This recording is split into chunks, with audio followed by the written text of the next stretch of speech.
इस वीडियो में हम देखेंगे प्रबंधन के टॉपिक नंबर 31 से लेकर 42 तक, जो कि है प्रशिक्षण और विकास, आकलन प्रणाली, उद्यमिता, स्टार्टअप, यूनिकॉर्न, उद्यम पूंजी, एंजल निवेशक, शिक्षा प्रबंधन, हेल्थ केयर एंड वेलनेस प्रबंधन, पर्यटन तथा आतिथ्य प्रबंधन। अगला टॉपिक है प्रशिक्षण। प्रशिक्षण किसी कार्य विशेष को संपन्न करने के लिए कर्मचारी के ज्ञान निपुणताओं में वृद्धि करने का कार्य है। अर्थात प्रशिक्षण एक ऐसी प्रक्रिया है जिसके द्वारा कर्मचारी को वांछित कार्य के सुयोग्य बनाया जाता है। प्रशिक्षण और विकास में क्या अंतर है? ट्रेनिंग और डेवलपमेंट में क्या अंतर है? प्रशिक्षण में किसी विशेष कार्य के लिए ज्ञान की वृद्धि की जाती है। विकास में कार्मिकों के व्यक्तित्व का संपूर्ण विकास किया जाता है। ट्रेनिंग का उद्देश्य संगठन में कार्यकुशलता बढ़ाना होता है। विकास का उद्देश्य व्यक्ति का स्वयं का विकास और उसकी सफलता होती है। प्रशिक्षण अल्पकालिक अवधि का होता है, विकास एक दीर्घकालिक प्रक्रिया है। ट्रेनिंग कार्य पर केंद्रित होती है, विकास व्यक्ति पर केंद्रित होता है। प्रशिक्षण की विधियां क्या हैं? कार्य के दौरान प्रशिक्षण, कार्य के अतिरिक्त प्रशिक्षण, कार्य पर रहते हुए कैसा प्रशिक्षण दिया जा सकता है? सैद्धांतिक टाइप का प्रकोष्ठ प्रशिक्षण दिया सकता है, कार्य पर प्रशिक्षण होता है, प्रशिक्षुता प्रशिक्षण होता है, पुनश्चर्या प्रशिक्षण होता है, व्यवहारिक प्रशिक्षण होता है, पदोन्नति प्रशिक्षण होता है, कार्य परिवर्तन करके प्रशिक्षण दे सकते हैं, सुरक्षा प्रशिक्षण होता है और मार्गदर्शन और परामर्श देकर प्रशिक्षण दे सकते हैं। कार्यस्थल के अतिरिक्त प्रशिक्षण कैसे हो सकता है? प्रदर्शन विधि से, व्याख्यान विधि से, सम्मेलन में हिस्सा दिलवाकर, समस्या के अध्ययन करके, भूमिका निर्वाहन करके, समूह परिचर्चा करके, समिति विधि से, संचेतना प्रशिक्षण विधि से, विशेष समूह परिचर्चा विधि से, विशेष प्रशिक्षण पाठ्यक्रम विधि से। प्रशिक्षण के महत्व क्या है? संगठन को लाभ हो सकते हैं, चयन की प्रक्रिया के उपरांत होता है, बेहतर प्रदर्शन हो सकता है, उत्पाद लागत में कमी आती है, निरीक्षण की आवश्यकता कम होती है, उत्साह वर्धन होता है, संगठनात्मक स्थायित्व एवं लोचशीलता आती है। कार्मिकों को क्या लाभ है? आय क्षमता में वृद्धि होती है, कार्य सुरक्षा बढ़ती है, पदोन्नति के अवसर मिलते हैं। अगला टॉपिक है विकास तथा आकलन प्रणाली। निष्पादन मूल्यांकन किसी व्यक्ति का कार्य पर उसके निष्पादन तथा उसके विकास की संभावनाओं के संबंध में व्यवस्थित मूल्यांकन होता है। इसकी विशेषताएं क्या है? कर्मचारियों के कार्यों के संबंध में उनकी क्षमताओं और कमजोरियों का मूल्यांकन करने, व्यवस्थित एवं निष्पक्ष विवरण प्रस्तुत करने की प्रक्रिया है। यह पता लगाना कि कोई कर्मचारी कितनी अच्छी तरह से कार्य निष्पादन कर रहा है। भविष्य में उसके सुधार हेतु एक योजना का निर्माण करने का प्रयास किया जाता है। नियमित अंतराल पर एक निश्चित योजना के अनुसार आयोजित किए जाते हैं। निष्पादन मूल्यांकन से प्राप्त सूचनाओं के आधार पर कर्मचारियों के प्रशिक्षण, विकास, अभिप्रेरण, पदोन्नति, स्थानांतरण आदि के विषय में निर्णय लिए जाते हैं। निष्पादन मूल्यांकन उद्देश्यपूर्ण निर्णय की एक प्रक्रिया है। अगला टॉपिक है उद्यमिता। उद्यमिता एक आर्थिक क्रिया है जो बाजार में व्याप्त संभावनाओं को पहचानने की प्रक्रिया है। किसी भी व्यवसाय का उद्देश्य लाभ कमाना होता है, परंतु लाभ कमाने के साथ साथ व्यवसायी किसी उद्यम को चलाने के लिए नए तरीकों के माध्यम से उपलब्ध संसाधनों को एकीकृत करता है और जोखिम उठाता है।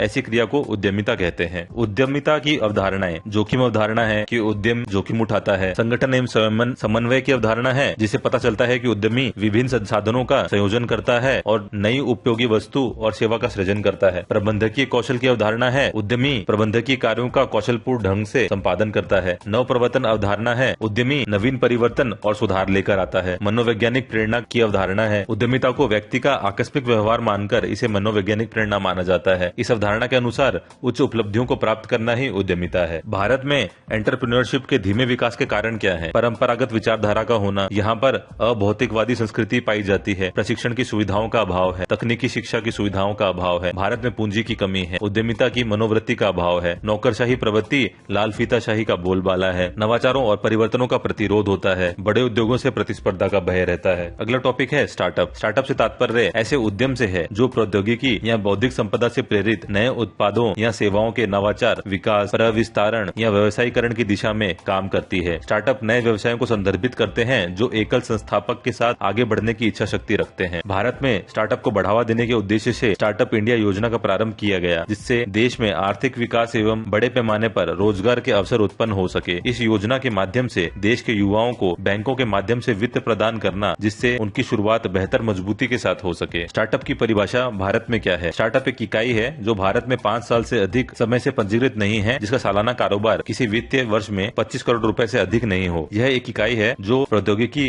बौद्धिक संपदा से प्रेरित नए उत्पाद और सेवाओं के नवाचार, विकास, प्रविस्तारण, व्यवसायीकरण की दिशा में काम करती है। अगला टॉपिक है यूनिकॉर्न। यूनिकॉर्न से तात्पर्य ऐसी स्टार्टअप कंपनी से है जिसका मूल्य $1 बिलियन से अधिक हो। यह शब्द पहली बार 2013 में उद्यमी एलिन ली द्वारा प्रयोग किया गया था। यूनिकॉर्न के तेजी से विकास के पीछे क्या कारण है? तेजी से बढ़ने वाली रणनीति होती है इनकी, कंपनी की खरीद होती है। बड़ी सार्वजनिक कंपनियां जैसे एप्पल, फेसबुक, गूगल आदि धीमी वृद्धि वाली कंपनियों से निवेश के स्थान पर उनके अधिग्रहण पर ध्यान केंद्रित करती हैं। इनमें प्रौद्योगिकी प्रगति होती है, नई तकनीकों का समावेशन होता है। स्टार्टअप के यूनिकॉर्न बनने से क्या फायदा होगा? जब कोई कंपनी अपने मूल्य को $1 बिलियन से अधिक बना लेती है तो वह कंपनी यूनिकॉर्न की लिस्ट में आ जाती है। जब किसी कंपनी की ग्रोथ तेजी से होने लगती है तो निवेशक उस कंपनी में निवेश करना प्रारंभ कर देते हैं। एक निवेशक का मुख्य लक्ष्य अधिकाधिक लाभ अर्जित करना होता है, इसलिए निवेशक हमेशा कंपनी की ग्रोथ एवं बाजार को देखकर निवेश करता है जिससे वह अधिक से अधिक लाभ अर्जित कर सके। एंजल निवेशक स्टार्टअप से जुड़े लोगों को सामान्यतः अपने कारोबार के विस्तार के लिए फंड की आवश्यकता होती है, जिसके लिए वे फंड देने वाली कंपनी को शेयर जारी करते हैं।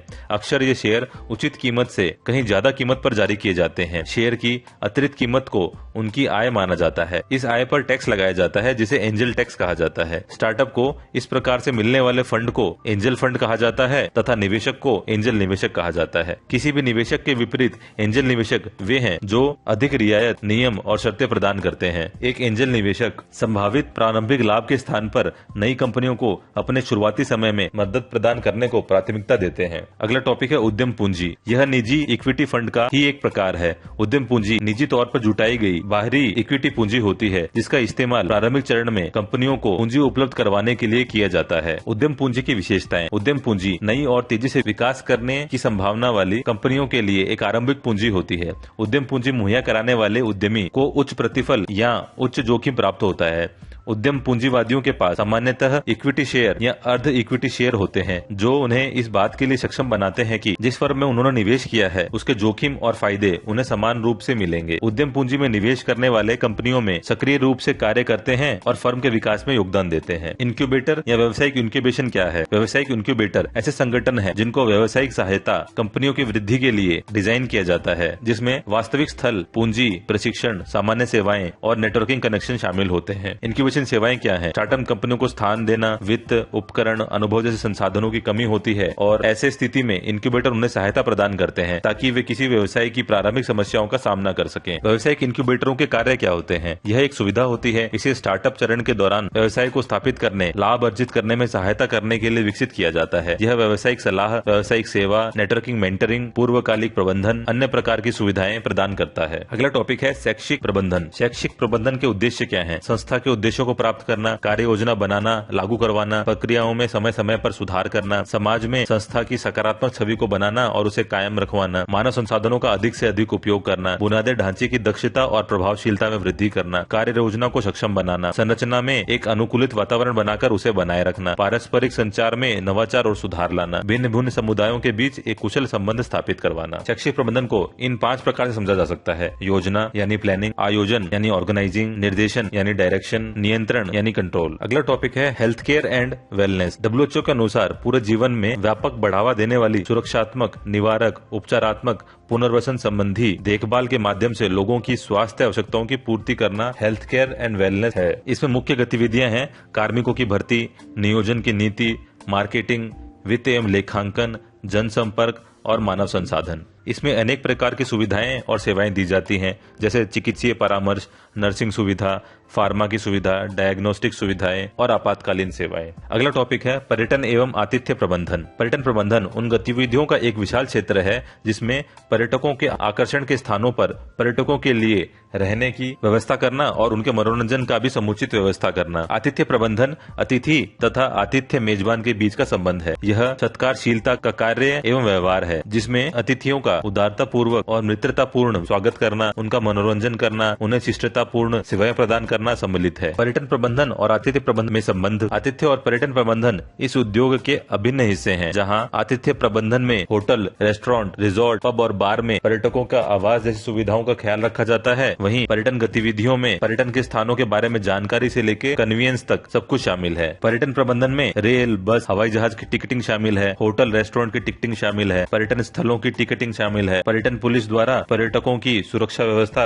सुनिश्चित करना होता है। वहीं आतिथ्य प्रबंधन में पर्यटन प्रबंधन के अलावा उनको होटल, स्वच्छ खाना और अच्छा आवास उपलब्ध करवाना होता है। पब एवं बार में अच्छी सेवाएं देनी होती है। पर्यटक स्थलों पर पर्यटकों के साथ अच्छा व्यवहार करना होता है। साथ ही इवेंट मैनेजमेंट भी आतिथ्य प्रबंधन में आता है। चुनौतियों और समाधान क्या है? पर्यटक जब भी किसी देश में भ्रमण के लिए जाते हैं तो उन्हें कई समस्याओं का सामना करना पड़ता है। सबसे पहले तो उन्हें अच्छे पर्यटन स्थल की जानकारी नहीं होती है। दूसरा, उस पर्यटक स्थल पर पहुंचने पहुंचने के लिए परिवहन संसाधनों का अभाव होता है। इसके अलावा अगर पर्यटक वहां पहुंच भी जाता है तो उचित कीमत पर होटल नहीं मिलते, होटल में सुविधाओं का अभाव रहता है, अच्छा खाना तक पर्यटकों को नहीं मिल पाता। इसके अतिरिक्त होटल कर्मचारी, स्थानीय लोग, पुलिस का व्यवहार भी पर्यटकों के प्रति अच्छा नहीं है। कई पर्यटक स्थलों पर पर्यटकों के साथ दुर्व्यवहार की घटनाएं भी होती रहती हैं। इन सभी चुनौतियों से निपटने के लिए ही पर्यटन एवं आतिथ्य प्रबंधन करना होता है।